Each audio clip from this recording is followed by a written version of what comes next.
Esto que voy a decir, la verdad, no es nada fácil. Mejor dicho, es una confesión que debo hacerles de algo que descubrí hace poco y creo que es conveniente que ustedes lo sepan. No es nada grave, ni tampoco es algo del otro mundo. Parecerá mentira, extraño y hasta ficción. Pero la verdad es que aprendí a leer textos escritos a los 21 años. Cuando me di cuenta, yo también quedé sorprendido. Yo pensé que sabía y hasta podía jurar que había leído mucho, pero no. Casi que toda mi vida estuve equivocado. O bueno, leía de otras maneras, muchas veces sin darme cuenta. ¿Cómo es posible esto si nunca fui el preferido, ni el consentido, ni nada? Denme 15 minutos de su tiempo, les voy a explicar antes de que crean que pasé mis estudios primarios, mi secundaria, la media técnica y hasta mis estudios tecnológicos, nada más y nada menos que por pura rosca. Esta es mi biografía lectora. En general, mi infancia fue como la de cualquier otro niño de mi época. Me gustaba jugar, correr, dormir, me la pasaba comiendo y viendo muñequitos. En resumen, antes de entrar a la escuela no tenía ninguna preocupación. Mi vida era, hasta en lo que recuerdo, simplemente perfecta. Para que yo no entrara tan perdido al colegio, mi madre, a quien debo mucho de lo que hoy soy, quería que a pesar de mi corta edad, tuviera algunas bases antes de entrar al preescolar, con alguito aprendido. Eso para mí no era mala idea. Yo quería estudiar tal y como lo hacían mis hermanos, a quienes yo veía salir cada mañana mientras yo me quedaba en la casa. Fue así como el año de 1998. 5 años después de mi nacimiento, mi madre decidió que ya era hora de aprender a leer y a escribir de manera simultánea, e inició en mí este proceso que ha perdurado toda mi vida.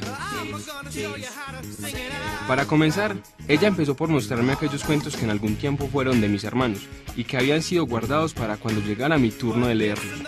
Eran cuentos con muchos dibujos, de pasta dura, muy fáciles de leer.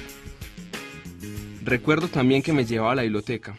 Eran esporádicas las veces que lo hacía, pero yo aún lo recuerdo. No precisamente porque me gustaba ir, sino por el contrario.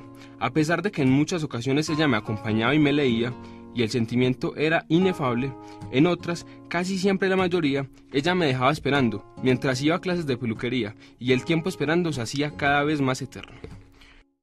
Pero bueno, ya en la biblioteca, cuando no tenía otro remedio que tener que esperar, encontraba la manera de pasar el rato.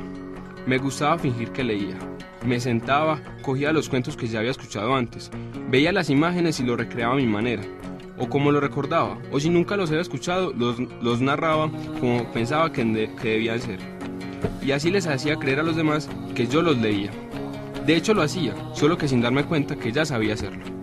No precisamente por palabras, sino por imágenes, coloridas y alegres.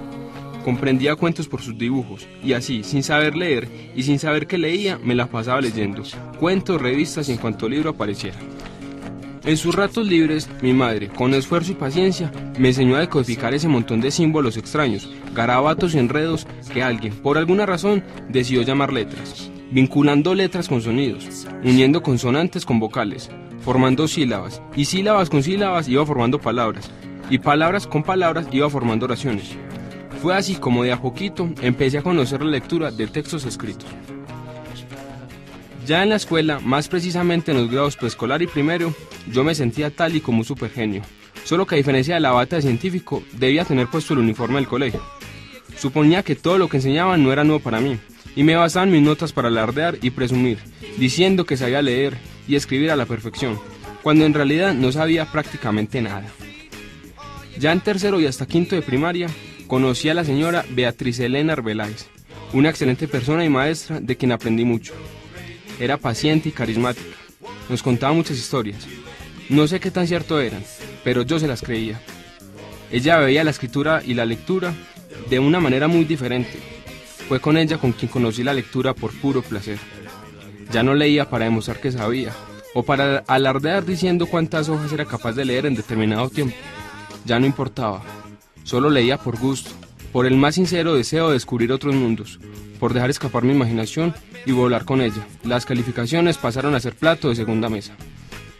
En muchas ocasiones, al menos una vez por semana, la profe nos sugería que nos acostáramos en el suelo, o que nos recostáramos en los pupitres, o como nos sintiéramos más cómodos. Mientras ella sacaba un libro de la estantería del salón, cerrábamos los ojos, y ella, con esa pasión que la caracterizaba, nos leía. Nos explicaba palabras que no entendíamos, hacía pausas, pronunciada con tanto amor, con tanto placer, que escucharla producía una enorme satisfacción.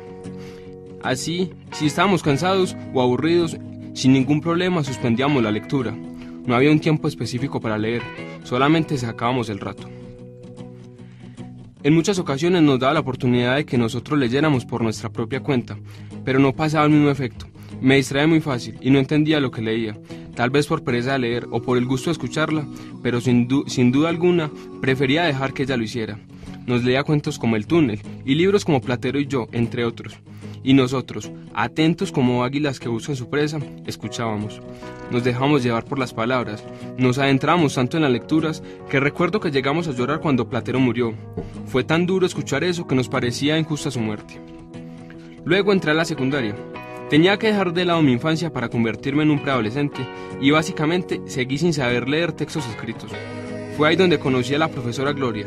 La verdad no recuerdo su apellido ni su segundo nombre, pero sí recuerdo cómo nos calificaba, cómo nos gritaba y cómo se estresaba cuando veía que nadie le ponía cuidado. Ella fue mi profesora de español de sexto a décimo. 5 años con la misma profesora de español. Eso no sería problema si fuera una excelente maestra, pero por desgracia no fue así.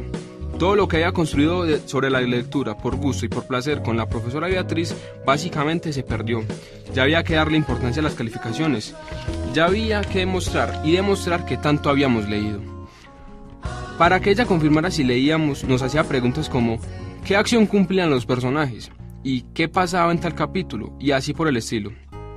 Había que leer o leer. No nos daba otra opción. Debíamos leer libros como El caballero de la armadura oxidada y La rebelión de las ratas. No recuerdo nada más que esos dos. El resto de lecturas eran las que iban apareciendo en los manuales escolares que ella nos prestaba. Ya cuando estaba cursando el grado 11, más precisamente en el año 2010, debido a su avanzada edad, Gloria se jubiló. Por falta de presupuestos y una debida organización, la mayor parte del año escolar la pasamos sin profesor de español. Básicamente, los que llegaban, si es que llegaban, no duraban mucho tiempo. Y a decir verdad, tampoco era que me importara mucho. Yo era feliz perdiendo clase. En toda mi secundaria, en cuanto a mi proceso de lectura, siento que en vez de avanzar retrocedí. Básicamente fue por mi culpa, por ir perdiendo el gusto hacia la lectura. Quizás por falta de motivación, por pereza de sacar el tiempo, o porque leer ya no significaba placer, sino una obligación. El cierto del caso es que yo mismo había matado mis ganas de leer. Luego de graduarme, sentí orgullo y satisfacción por haber cumplido con mi ardua labor como estudiante. Así que decidí tomar un pequeño pero merecido descanso. Prácticamente estuve en mi casa haciendo dos cosas, ocio y oficio, más lo primero que lo segundo. Paseaba con mis amigos, algunos días trabajaba con mi papá en su cultivo de flores. Los primeros meses la pasé de maravilla, pero ya después de un largo tiempo de estar en mi casa, sentí que estaba desperdiciando mi tiempo. Ya estaba cansado de no hacer prácticamente nada, sentía que algo me faltaba.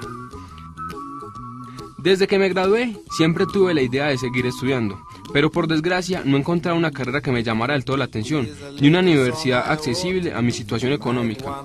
Básicamente no sabía qué ponerme a hacer. Para no sentir que los minutos, las horas, los días de mi vida se iban consumiendo sin hacer nada productivo, decidí invertir mejor mi tiempo y me puse a leer obras literarias. Me sentía orgulloso, ya no era un vago sentado todo el día en mi casa. Leí desde revistas de Condorito hasta libros como El alquimista de Paulo Coelho. Y debo admitir, aunque suene vergonzoso, que dicho libro en su época me gustó, y me gustó mucho. Era bastante fácil de leer, así que por mi parte no requería mayor esfuerzo, y a la vez sentía que no estaba desperdiciando mi tiempo. A pesar de que en ocasiones trabajaba con mi papá, a él no le gustaba mucho la idea de que los días que no le ayudara, yo me quedaba en la casa sin hacer nada. Él decía que yo debía hacer algo productivo, y que si no iba a entrar a estudiar, entonces debía buscar un trabajo estable, ya sea para ayudar con la situación económica de la casa, o para mi propio sostenimiento. Yo, la verdad, no quería trabajar. Sabía que ya trabajando sería más difícil estudiar más adelante. Así que, básicamente, para darle gusto a él, y como para no quedarme sin hacer nada, e ir ejercitando mi mente, entré a estudiar al programa Contabilidad y Finanzas, código 181827, ofrecido por el SENA en el municipio de La Ceja. Allí sentí que había olvidado leer. Volví a ver un montón de garabatos, de números, de enredos. Al principio no entendía casi, pero a pesar de todo, pude seguir estudiando. Estaba patrocinado y esa plata era de gran ayuda. Así que ni modo, aprendí rápido. El lenguaje numérico se hacía cada vez más entendible. Cuentas por cobrar, cuentas por pagar, ingresos, egresos, inventario, impuestos a parafiscales, entre otros, eran términos que ya hacían parte de mi vocabulario. A pesar de que tenía académicamente buenas notas, poder conocer gente maravillosa y de tener la fortuna de encontrar un excelente lugar donde hacer mi práctica, no podía seguir ocultando la realidad.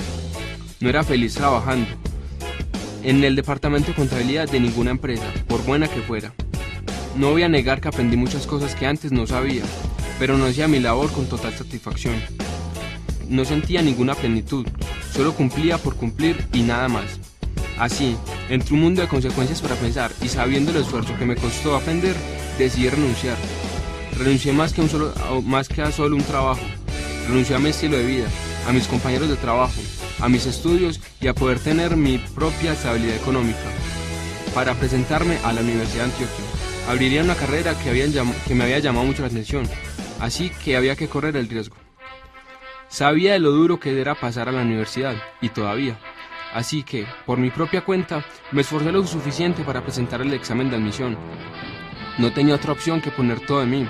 No fue fácil y ustedes lo saben. Quizás por suerte, o porque en verdad sirvió prepararme, pero todo el caso fue que pasé. Y qué hijueputa felicidad. Yo estaba en la Universidad de Antioquia, una de las mejores universidades del país, y estudiaría una carrera que siempre me llamó la atención, licenciatura en Humanidades con énfasis en lengua castellana. Y si no hubiera pasado, si todo ese riesgo hubiera sido en vano, ¿qué estaría haciendo? No alcanzo a imaginar qué sería de mi vida. Probablemente algo que no me hubiese gustado tanto. Leer es un proceso inacabable, simultáneo. Se escribe para leer y se lee para escribir. Leer no implica simplemente sentarse en una silla, casi siempre en un salón de clases, y decodificar símbolos. Leer implica una verdadera apropiación de eso que se lee, ya sean libros, imágenes, textos, discursos o lo que sea que se pueda leer. Y acá en la universidad encontré esa verdadera apropiación de lo que soy y de mi entorno. Descubrí mi manera particular para entender una lectura y apropiarme de ella. Encontré la mezcla perfecta entre lectura por pasión y la lectura por deber, pero un deber para conmigo mismo y no hacia alguien más. Y ahora siento la necesidad de seguir avanzando con mi proceso de lectura, y lo hago en este momento. Estoy aprendiendo a leer notas musicales en el semillero de la banda sinfónica del municipio de La Ceja. Después de todo, entendí que por mucho que lea, nunca será suficiente, pero no por eso voy a dejar de hacerlo, porque me gusta, porque me apasiona, porque tengo un amor a estos símbolos que alguien, por alguna razón, decidió llamar letras.